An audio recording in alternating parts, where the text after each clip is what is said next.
নমস্কার বন্ধুরা, লতা কিচেনে আজ রান্না করব মটন বিরিয়ানি। এই মটন বিরিয়ানি এভাবে রান্না করলে স্বাদ হবে দ্বিগুণ আর খেতে লাগবে অসাধারণ। ভাতগুলো হবে একদম ঝরঝরে। আমরা দোকান থেকে অনেক সময় বিরিয়ানি কিনে খাই, কিন্তু বাড়িতে একবার এভাবে রান্না করলে খেতে অসাধারণ লাগে। আর দোকানের বিরিয়ানি অনেক সময় দেখা যায় ভালো লাগে না, আর তার থেকে বাড়িতে ঘরে এভাবে রান্না করলে খুব ভালো লাগে। মটন বিরিয়ানি রান্না করার জন্য আমি 1 কিলো বাসমতি চাল নিয়েছি, আর চালগুলোকে আমি 2-3 বার ধুয়ে নেব। আর দেখো চালগুলো কত সুন্দর, একদম ঝরঝরে চালগুলো, খুব সুন্দর বড় বড়। আর এই চাল দিয়ে আমরা রাইসও রান্না করতে পারি।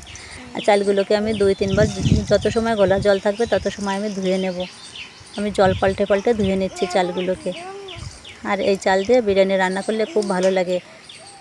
যারা বাড়িতে বিরিয়ানি রান্না করতে ভয় পায় যে কিভাবে রান্না করব, কি হবে না, কিন্তু আমার ভিডিওটা একটু ফলো করো, দেখো কত সহজেই রান্না করা যায়। এভাবেও বাড়িতে বসে রান্না করলে খুব ভালো লাগে। আর বাড়ির সবাই তো খেতে খুব ভালোবাসে, আর একদম মন প্রাণ ভরে যায়। আর এরকম মন প্রাণ ভরে যাওয়ার কীভাবে রান্না করব, তোমরা ভিডিওটা প্রথম থেকে শেষ পর্যন্ত দেখতে থাকো। আমি চালগুলোকে ধুয়ে নিয়েছি, আর এবার একটু চাল দিয়ে আমি কিছু সময়ের জন্য ঢাকনা দিয়ে ঢেকে রাখবো।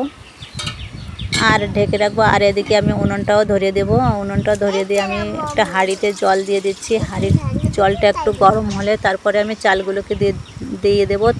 ততক্ষণে আমার চালগুলো 10 মিনিট মতো ভিজে আছে। আমি অনেকটা জল দিয়ে দিয়েছি, আর উনুনটাও ধরিয়ে দিচ্ছি। জলটা যখন গরম হবে তখন আমি চালগুলোকে দিয়ে দেব। আমি একটু ঢাকনা দিয়ে ঢেকে রাখছি, তারপরে আবার জলটা গরম হলে আমি চাল দিয়ে দেব। জলটা একটু গরম হয়েছে, এবার আমি চালটা দিয়ে দিচ্ছি। কিছু সময় আমি চালটা ধুয়ে রেখেছিলাম। চালটা ধুয়ে রাখলে ভালো হয়, আধা ঘন্টা মতন রাখলে খুব ভালো হয়। আমার সময় নেই তাই আমি 10 মিনিট মতন রেখেছি। আর চালগুলোকে সব আমি হাঁড়ির ভিতর দিয়ে দিচ্ছি। আর আমি আজকে মাটন বিরিয়ানি রান্না করছি। আমার দিদুন মাটন বিরিয়ানি খুব ভালো খায়। ও তো খুব খুশি আজকে মাটন বিরিয়ানি খাবে, ওর বিরিয়ানি খেতে নাকি খুব মজা লাগে। আমি 1 প্যাকেট বিরিয়ানি মশলা নিয়েছি, মশলার সবগুলো আমি দিয়ে দেব। তোমরা যদি চাও দারচিনি, এলাচ, লবঙ্গ দিয়ে দিতে পারো, কিছু গোটা শাহি জিরেও দিতে পারো। আমি এর ভিতর যা ছিল সব কিছুই আমি দিয়ে দিয়েছি। আর দিয়ে দিচ্ছি 1 চামচ মতন লবণ, আর দিয়ে দিচ্ছি একটু গোলাপ জল, আন্দাজ মতন 2 চামচ মতন দিয়ে দিচ্ছি। আর আমি দিয়ে দিচ্ছি কেওড়া জল। এটা দিলে বিরিয়ানি একটা গন্ধই চলে আসে। কিছুকে ভালোভাবে নেড়ে চেড়ে আমি মিশিয়ে নিচ্ছি। ভাতটা আমার জাল উঠে গেছে, আমার জলটা খুব সুন্দর গরম হয়ে গিয়েছিল। এবার ভাতটাও আমি 80% মতন ফুটিয়ে নেব। আমি তার জন্য আবারও ঢাকনা দিয়ে ঢেকে রাখছি। কিছু সময় পরে আমি আবার ঢাকনা তুলে আমি দেখব যে কত দূর হয়েছে। একটু ঘন ঘন দেখতে হবে, আর নিচ থেকে লেগে না যায় সেদিকেও একটু খেয়াল রাখতে হবে। চালটা সম্পূর্ণ ফোটানো যাবে না, একটু কম থাকতে থাকতে নামিয়ে রাখতে হবে। আর এদিকে দেখো আমি 1 কিলো মাটন নিয়েছি। মাটনগুলো আমার সুন্দর বড় বড় পিস আছে। এগুলোকে আমি একটু ম্যারিনেট করে নেব। দেখো কত সুন্দর পিস হয়েছে। আর তা ম্যারিনেট করার জন্য আমি লবণ হলুদ দিয়ে দিচ্ছি। আর যে মশলাগুলো আমি নিয়েছিলাম তার অর্ধেকটা করে আমি দিয়ে দেবো। এখানে আছে আদা রসুন একসাথে আমি বেটে রেখেছিলাম। আর এখানে আছে শুকনো লঙ্কা আর জিরে বাটাটা আমি অর্ধেকটা দিয়ে দিচ্ছি, আর অর্ধেকটা আমি পরে দিয়ে দেব। আর আমি নিয়ে নিচ্ছি কিছু পেঁয়াজ। আমি বেরেস্তা ভাজবো, তার জন্য কিছু পেঁয়াজ রেখে দিয়েছি। আর মাটনের ভিতরে কিছু দেব, তার জন্য আমি 1 মুঠো পেঁয়াজ নিয়েছি। আর একটু সরষের তেল দিয়ে আমি ভালো করে মাখিয়ে নেব। 1 চামচের সাহায্যে আমি মাখাচ্ছি, তোমরা যদি পারো হাত দিয়েও মাখতে পারো।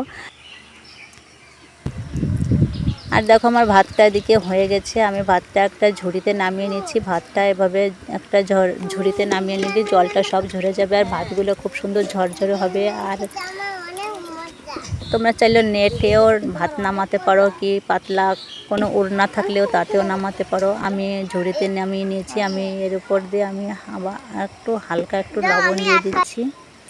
আর ভাতগুলোকে আমি একটু নেড়ে চেড়ে নিচ্ছি,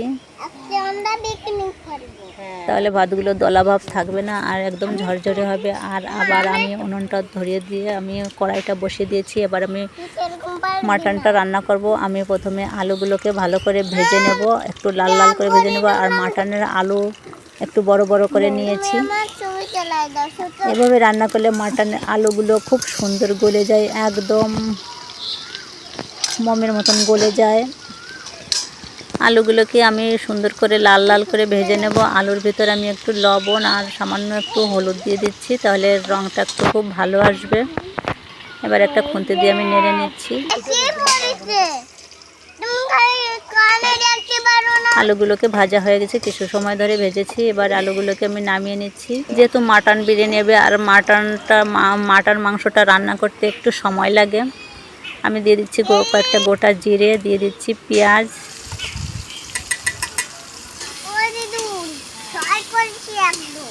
পেঁয়াজটা আমি ভালো করে নেড়ে চেড়ে ভেজে নিচ্ছি। এবার এর ভিতর দিয়ে দিচ্ছি একটু সে বেটে রাখা আদা রসুন আর শুকনো লঙ্কা জিরে, আমি এর ভিতর দিয়ে ভালো করে নেড়ে চেড়ে মিশিয়ে নিচ্ছি। আর আমি ম্যারিনেট করে রেখেছিলাম মাটনটাও আমি এর ভিতর দিয়ে দিচ্ছি। সমস্ত উপকরণ আমার দেওয়া হয়ে গেছে। এবার মাটনটা আমি দিয়ে ভালো করে মিশিয়ে নিচ্ছি।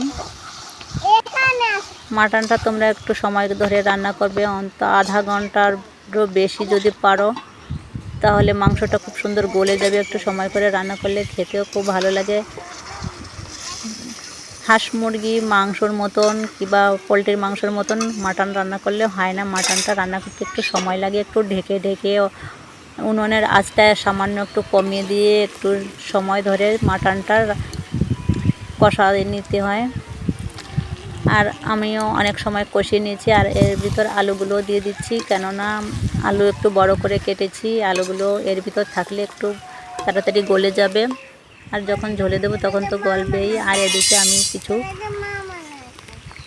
চই ঝাল নিয়েছি, চই ঝালগুলো দিয়ে দিচ্ছি। তোমরা কে কে চই ঝাল চেনো আর কে কে চেনো না কমেন্ট করে জানাবে। চই ঝাল দিলে মাংসের ভিতর খুব ভালো লাগে।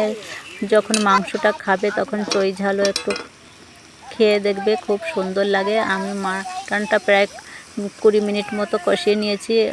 আর এবার আমার কষানো হয়ে গেছে। এবার আমি জল দিয়ে দিচ্ছি একটু বেশি পরিমাণ মতন, কেননা আমার এখনও 15-20 মিনিট পর্যন্ত আমি উনুনে রাখবো, জাল দেব।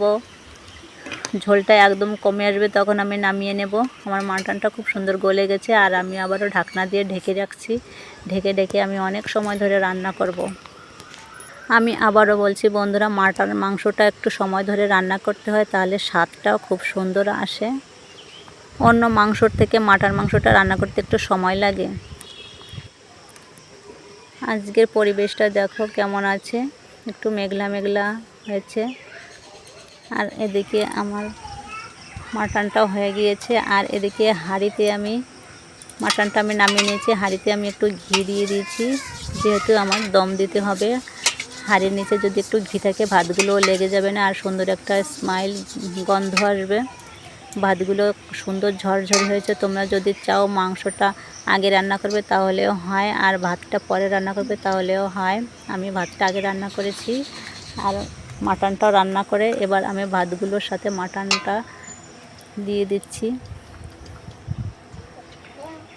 কিছু আলু দিয়েছি আর কিছু মাংস দিচ্ছি, একটু ঝোল দেবো, সব কিছু দেবো, আস্তে আস্তে করে দিচ্ছি। আর দম দিতে আমি উনুনে 5 মিনিট মতন রাখবো, আর 10 মিনিট মতন এমনি রাখবো জ্বলন্ত উনুনে। আমার মাটনটা আপনি হয়ে যাবে। মাংস দেওয়ার পরে আমি আবারও একটা ভাতের লেয়ার দিয়ে দিচ্ছি। আমি আবারও একটু মাংস দিয়ে দিচ্ছি। আলুর সাথে কিছু মাংসও আছে, সব কিছুই দিয়ে দিচ্ছি, একটু ঝোলও দিয়ে দিচ্ছি।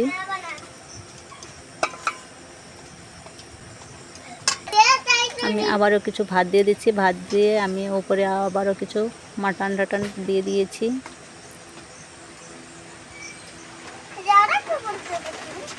একদম ঘরোয়া পদ্ধতির সহজে আমি রান্না করলাম আজকে মাটন বিরিয়ানি। এভাবে রান্না করলে স্বাদটাও খুব সুন্দর আসে, আর একদম পেট ভরে খাওয়া যায়, মন প্রাণ জুড়িয়ে যায়। উপর থেকে একটু দিয়ে দিচ্ছি একটু গোলাপ জল আর একটু কেওড়া জল, তাহলে ঘ্রাণটা আরও ভালো আসবে।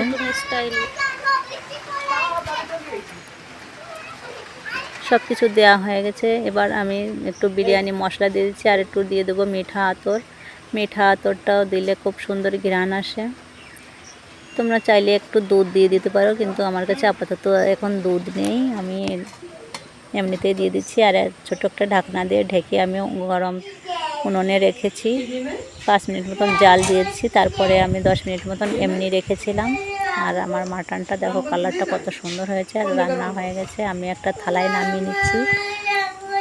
মাটনটা এত সুন্দর হয়েছে কি বলবো বন্ধুরা, খেতে অসাধারণ। তোমরাও বাড়িতে একবার এভাবে রান্না করে খেয়ে দেখবে, খুব ভালো লাগবে। আমাদের বাড়িতে সবাই মাটন বিরিয়ানিটা খুব ভালো খায়। আর আজ আমার দিদুন এসেছে, আমি আগেই বলেছি দিদুনটা মাটন বিরিয়ানি খুব ভালো খায়। আর আমি থালাটা সাজিয়ে নিয়েছি, পাশে একটু ঘরে রান্না মাটন ছিল সেটুকুন দিয়ে দিয়েছি, আর পেঁয়াজ দিয়ে আর লেবু দিয়ে শসা দিয়ে সুন্দর একটু সাজিয়ে নিয়েছি। ভিডিওটা কেমন লাগলো, আর যারা প্রথম থেকে শেষ পর্যন্ত দেখছো তাদের অনেক অনেক ধন্যবাদ। ভালো থেকো, সুস্থ থেকো।